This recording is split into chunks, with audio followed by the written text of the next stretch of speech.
राधे कृष्ण दोस्तों, आपका स्वागत है आपके अपने यूट्यूब चैनल स्टडी जोन में। तो आज हम पढ़ेंगे हिंदी नाटक सिंदूर की होली।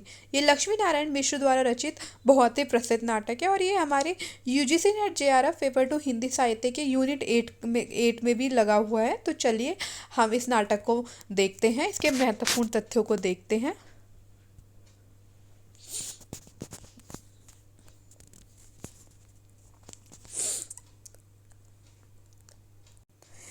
आधी रात 1936, गरुड़ ध्वज 1945, नारद की वीणा 1946, वसराज 1950, दशाश्वमेध 1950, वितस्ता की लहरें 1953, धरती का हृदय, काल विजय, गंगा द्वार, ये इनके अन्य नाटक हैं लक्ष्मी नारायण मिश्र जी के। सिंदूर की होली 1934 में इन्होंने लिखा था। Lakshmi Narayan Ibsen, Bernard Shaw इत्यादि पश्चिमी विचारकों से प्रभावित हिंदी में समस्या नाटक के महत्वपूर्ण लेखक है। क्या कहा है कि जो लक्ष्मी नारायण है वो हिंदी में समस्या नाटकों को जो है लिखते थे ज़्यादातर। और ये इब्सन, बर्नार्ड शॉ इत्यादि पश्चिमी विचारकों से प्रभावित थे। सिंदूर की होली नाटक के जो प्रमुख पात्र हैं हम इनको देखते हैं। पहला रजनीकांत, ये 17-18 वर्ष का जो है लड़का है, केंद्रीय पात्र है। मनोज शंकर, मुरारी लाल डिप्टी कलेक्टर है। माहिर अली मुरारी का मुंशी है। भगवत सिंह राय साहब है, रजनीकांत का चाचा है। हरनंद सिंह, चंद्रकला मुरारी लाल की बेटी है। मनोरमा मनोरमा और डॉक्टर और कुछ अन्य जन। तो ये इस नाटक के कुछ पात्र हैं। चलिए अब हम आगे देखते हैं। 3 अंकों का नाटक है सिंदूर की होली। 3 अंकों का नाटक है। 3 अंकों में दृश्य स्थल डिप्टी कलेक्टर के बंगले की बैठक है। जो दृश्य है वो डिप्टी कलेक्टर के बंगले की बैठक है। पहला अंक जो है वो 9 बजे का है, दूसरा अंक संध्या काल का है और तीसरा अंक रात्रि के 10 बजे का। क्या कह रहे हैं कि ये जो नाटक है सुबह 9 बजे से शुरू होता है और रात के 10 बजे तक की कथा है। इसके अंतर्गत वर्षा काल का दिन है। समस्या नाटकों के क्रम में लक्ष्मी नारायण का 5वां नाटक है। क्या कहा गया है कि सिंदूर की होली लक्ष्मी नारायण का समस्या नाटकों के क्रम में 5वां नाटक है, क्योंकि लक्ष्मी नारायण समस्या नाटकों को महत्वपूर्ण ढंग से लिखा करते थे। नाटक के कथानक की अवधि 12 से 13 घंटे मात्र है। सुबह 9 बजे से शुरू होकर रात के 10 बजे तक की कथा है। इसमें नाटक की कथा 9 बजे शुरू होती है और कथा की अंतिम घटना 10 बजे रात्रि में बीत जाती है। इस नाटक की ये नाटक नायिका प्रधान नाटक है। क्या कहा गया कि ये नायिका प्रधान नाटक है। इसकी जो नायिका है वो चंद्रकला है। नारी क्या है, भारतीय नारी क्या है? नारी को पश्चिम ने अधिक समझा है या पूर्व ने? नारी ही नारी का सहज रूप है। इस पक्ष पर नाटक ने विचार किया है। क्या कह रहे हैं कि ये जो नाटक है ये इस पक्ष पर विचार करता है कि नारी क्या है, भारतीय नारी क्या है, नारी को पश्चिम ने अधिक समझा है या फिर भारत की नारी को जो है नारी की सहज रूप है, या फिर जो भारत की नारी है वही नारी का जो है सहज रूप है, वही नारी का क्या कहते हैं एक तरह से वही नारी का रूप है। ऐसा जो है ये नाटक बताता है कि भारतीय नारी ही नारी की जो है मूर्त रूप है। इस तरह से इस पक्ष पर यह नाटक ने विचार किया है। मनोरमा वैधव्य का समर्थन करती है और चंद्रकला रोमांटिक प्रेम का। क्या कहा है कि जो मनोरमा है वो वैधव्य यानी कि जो विधवा वैधव्य का समर्थन करती है और चंद्रकला रोमांटिक प्रेम का। साधन संपन्न व्यक्ति की मानसिकता को दिखाया गया है। इस नाटक में जो साधन संपन्न व्यक्ति है उसकी मानसिकता को दिखाया गया है। निस्वार्थ और आदर्श प्रेम को दिखाया गया है। भ्रष्टाचारी कानून व्यवस्था को दिखाया गया है। गुनहगारी प्रवृत्ति का चित्रण हुआ है। नाटक में जो गुनहगारी प्रवृत्ति है उसका चित्रण हुआ है। निर्दोष की हत्या का चित्रण हुआ है। जो रजनीकांत होता है उसकी हत्या कर दी जाती है। वो एक निर्दोष होता है और उसकी हत्या कर दी जाती है उसके चाचा द्वारा ही। तो यह उस निर्दोष की हत्या का चित्रण हुआ है नाटक में। विधवा के स्वरूप का वर्णन हुआ है। रोमांटिक भावुकता और यथार्थ बुद्धिवाद में टकराहट का चित्रण दिखाया गया। क्या कह रहे हैं, जो रोमांटिक भावुकता और यथार्थ बुद्धिवाद है इन दोनों के मध्य टकराहट का चित्रण दिखाया गया है। समाज में विधवा का स्थान और विधवा विवाह का प्रश्न उठाया गया है। जैसा कर्म वैसा फल की अभिव्यक्ति दिखाई गई है नाटक में। अब देखते हैं कुछ इसके महत्वपूर्ण कथन। मुरारी लाल का कथन है कि तुमको और मनोज शंकर को प्रश्न रखने में अगर मेरा सब कुछ बिगड़ जाए तब भी जो है मुझे चिंता नहीं। क्या मुरारी लाल कह रहे हैं, तुमको ये अपनी बेटी को कहते, तुमको और मनोज शंकर को प्रसन्न रखने में अगर मेरा सब कुछ भी बिगड़ जाए तब भी मुझे कोई चिंता नहीं है। चंद्रकला कहती है, उसकी आकृति से लड़कपन की सरलता झलकती है। उसकी आकृति से लड़कपन की सरलता झलकती। ये जो रजनीकांत होता है, एक पात्र जिसकी हत्या कर दी जाती है, चंद्रकला उस पर मोहित हो जाती है और उसी के चित्र को देखकर कहते हैं कि उसकी आकृति से लड़कपन की सरलता झलकती है। माहिर अली भगवंत से कहते हैं कि झूठ का रोजगार तो आप लोग देहातों में करते हैं, लगान वसूल करते वक्त और बिरादरी में। फिर भगवंत सिंह का कथन है, पट्टीदार और दाल गलाने की चीज़ें होती हैं। दाल गल जाने पर मीठी होती है और पट्टीदार गल जाने पर काबू में रहता है। क्या कह रहे हैं भगवंत सिंह हरनंद सिंह से कह रहे हैं कि जो पट्टीदार और जो दाल होती है, ये दोनों ही चीज़ें गलाने की होती हैं। जब दाल गल जाती है तो मीठी होती है और पट्टीदार गल जाता है तो काबू में रहता है।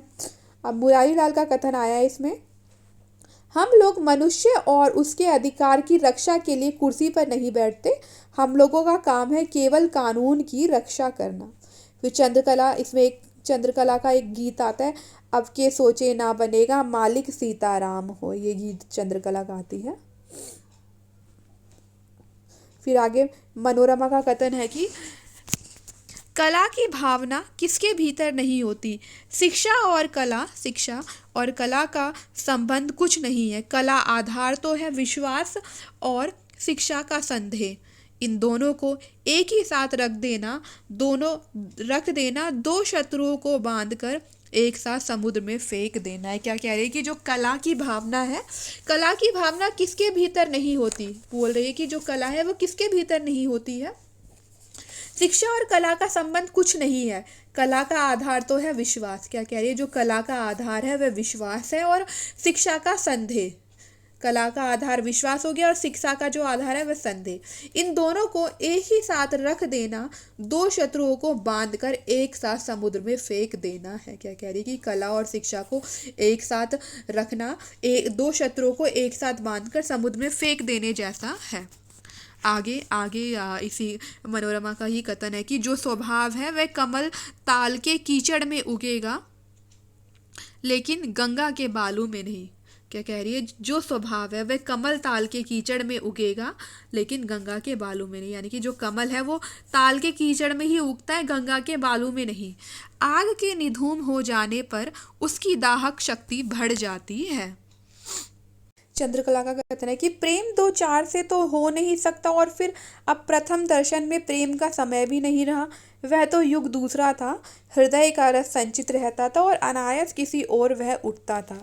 सत्य तीक्ष्ण होता ही है। आगे देखते हैं मनोरमा का कथन, कानून दंड देगा, कला क्षमा करेगी। कानून संदेह करेगा, कला विश्वास करेगी। क्या कह रही है कि जो कानून है वह दंड देगा, कला क्षमा करेगी। कानून संदेह करेगा और कला विश्वास करेगी। कला की साधना अपने लाभ के विचार से नहीं होती।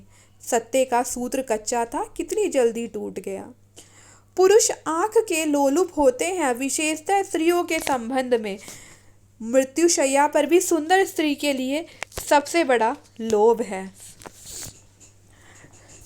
विषाद का स्वर ना बजाकर आनंद का स्वर बजाया करो, सुई लेकर जीना अच्छा नहीं है। पुरुष का सबसे बड़ा रोग स्त्री है और स्त्री का सबसे बड़ा रोग है पुरुष। तो ये कथन मनोरमा के कथन है। आप आगे मनोज शंकर का कथन देखते हैं। उसका हाथ मैंने इसीलिए नहीं पकड़ा था कि मैं उसे स्त्री बनाऊंगा। उसका हाथ तो मैंने इसलिए पकड़ा था कि मैं जीवन भर अविवाहित रहूंगा।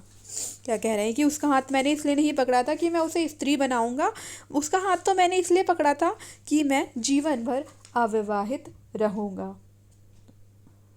जो मनोरमा है, ये मनोज शंकर मनोरमा से प्रेम करता है, वो विधवा है और उसी के विषय में ये बात वह मुरारी लाल से कहता है।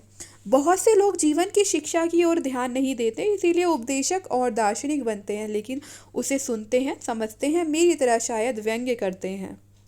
प्लेटो के प्रजातंत्र में को कोई स्थान नहीं मिला था। स्त्री के प्रेम तंत्र में बुद्धि और ज्ञान को कोई स्थान नहीं मिला है। प्रकृति के रास्ते पर लौट आना, निरोग होना दोनों बराबर है। ये मनोशंकर का ही कथन है। प्रेम करना विशेषतः स्त्री के लिए कभी बुराई नहीं। स्त्री जाति की स्तुति केवल इसीलिए होती है कि वे प्रेम करती है। वे प्रेम करने के लिए ही उनका जन्म होता है। स्त्री चरित्र की सबसे बड़ी विभूति, उसका सबसे बड़ा तत्व प्रेम माना गया, और उस पर भी यह तो उसका पहला प्रेम है, उसमें बुराई कहाँ है। प्रेम वकील से राय लेकर, जज से अधिकार पत्र लेकर तो नहीं किया जाता। फिर मनोरमा मनोशंकर से कहती है कि तुम्हारी समझ में विधवाएं समाज के लिए कलंक है। मैं समझती हूँ समाज की चेतना के लिए विधवाओं का होना आवश्यक है। फिर आगे चंद्रकला का कथन है, स्त्री का हृदय सर्वत्र एक है, क्या पूर्व क्या पश्चिम, क्या देश क्या विदेश। मेरे भीतर आज चिरंतन नारित्व का उदय हुआ है। मैं तो सदैव आपके लिए प्रायश्चित करती रही हूँ।